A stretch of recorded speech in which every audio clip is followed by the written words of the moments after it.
this morning.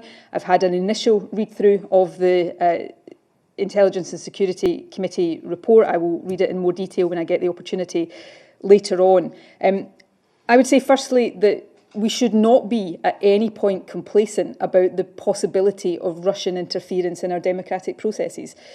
Secondly, I don't think you can really draw any conclusions from the 3 lines or thereabouts that the report has on the Scottish independence referendum, but I would include that in my general remarks about not being complacent about Russian interference, although I would say that the Scottish independence movement and the kind of values I and my party stand for, I don't think could be further removed from the kind of values that Vladimir Putin and the Russian regime stand for.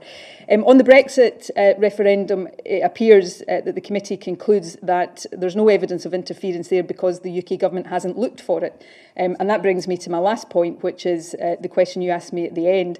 I do think the main message out of an initial reading of this report would be what I think could possibly be described as negligence on the part of the UK government in the face of potential Russian interference. And I hope that this report leads to a much more rigorous approach and to the UK government taking these threats to our democratic processes much more seriously than they appear to have been doing so far. But if you don't mind, I will conclude my remarks there and get back to issues COVID.